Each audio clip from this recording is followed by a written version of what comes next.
Champions League Final 2025, Munich, PSG vs Inter Milan. It was supposed to be a clash of giants, but no one expected the French side to handle their Italian rivals so easily, and for a 19-year-old to become the hero of the night. Désiré Doué not only started the match, but completely took control of it. 2 goals, 1 assist, 100% successful dribbles, 3 key passes, and 4 duels won. Stats straight out of a video game. Fans were in awe of the young Frenchman. This wasn't just a great performance, it was a statement. Désiré Doué reached out for the crown of European football. But where did he really come from?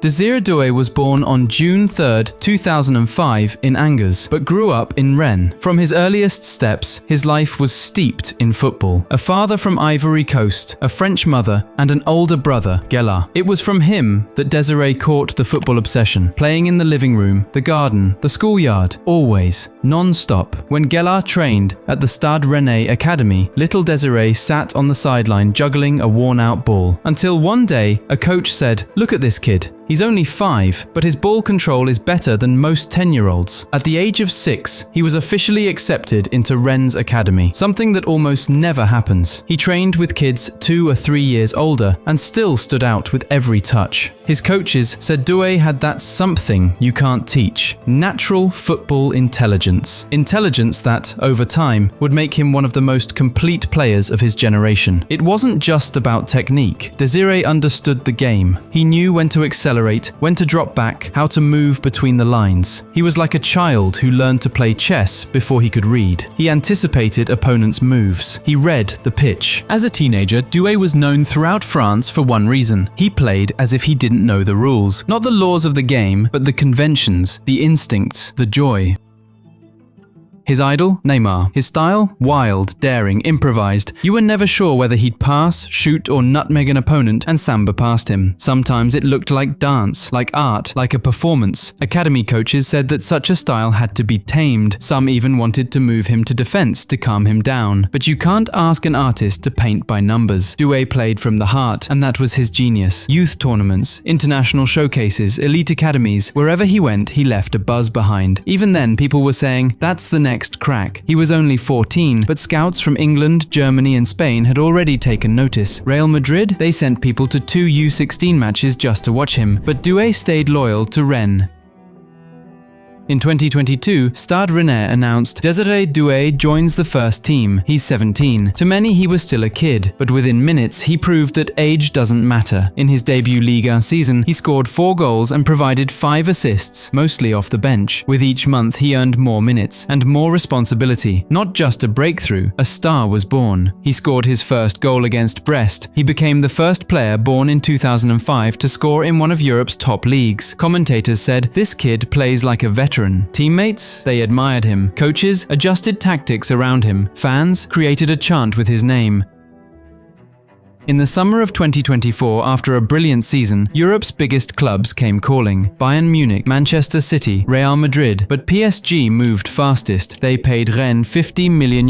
Media called it an investment in the future. The problem? Doué arrived, but the future was already here. PSG wanted results now. On his position were Dembélé, Barcola, even Mbappé. Doué often found himself on the bench. He assisted in only his second game, but couldn't break into the starting lineup. He was shuffled around, wing, midfield, even false 9. He started 15 of the first 19 matches on the bench. Critics said, too soon, he won't make it. But Désiré had other plans. He didn't complain, didn't lash out. He trained harder, watched his own footage, learned from the veterans. December 10th, 2024, PSG versus Salzburg in the Champions League. Doué comes off the bench. What does he do? Scores a goal. A meaningless match for some, a turning point for him. After that goal, his role changed. Luis Enrique began to trust him, not just more minutes, but a new body language, confidence, courage, charisma. March 2025 brought the real test. A match at Anfield against Liverpool. PSG fighting for advancement. Doué comes on. Under the pressure of 60,000 fans, he shines, dribbles, runs, earns a penalty, then steps up himself and scores. The kid who was supposed to be the future had become the present.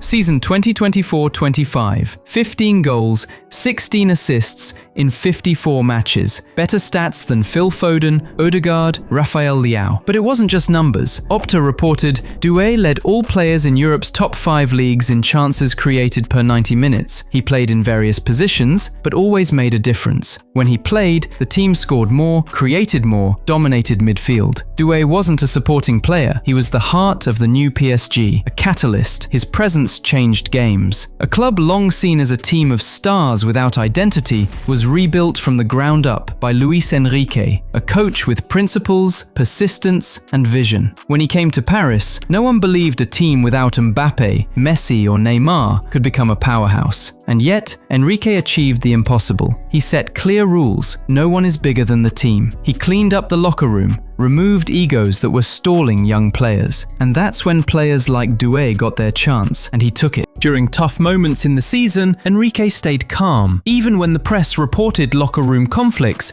even when Dembele and Kimpembe expressed dissatisfaction publicly. Lucho stuck to his plan. He believed in the players he chose, and was ultimately rewarded. Under his leadership, PSG didn't just win, they dominated. The team regained identity, pressing became a weapon, and character their trademark. Doue, João Neves, Vitinha, Fabian Ruiz, once underrated, now pillars of the team. This wasn't a collection of stars, this was a team. And at its heart, Désiré Doué.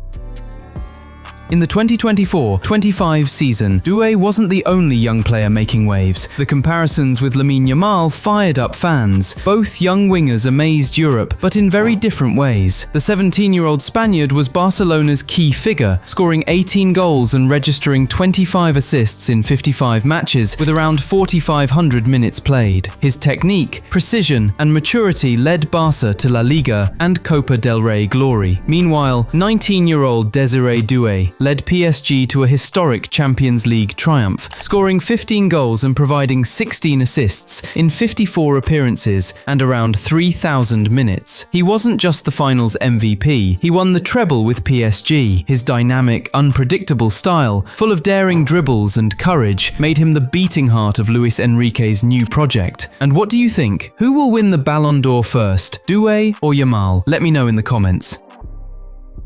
Though their age and style differ, one thing unites them. Both are seen as the future of European football. Yamal is precision and control, and also magic dribbling like the Frenchman. Doue is passion and improvisation. If the future lies in such players, fans can rest easy. An era of excitement and unforgettable moments is coming. As the Frenchman himself openly says, and even suggests through his celebrations, Neymar is his idol, and he tries to model himself after him on the pitch more than anyone else. His playing style also echoes the Brazilian. His dribbling, movement, and the ease with which he handles the ball at such a young age are extraordinary and already at the highest world-class level. Can he win the Ballon d'Or? Maybe. Can he lead France to a World Cup? Maybe. But for now, he has only one goal: play, enjoy the game, and never stop dreaming. What do you think? Will Doue repeat success of this season, or will he be one season wonder?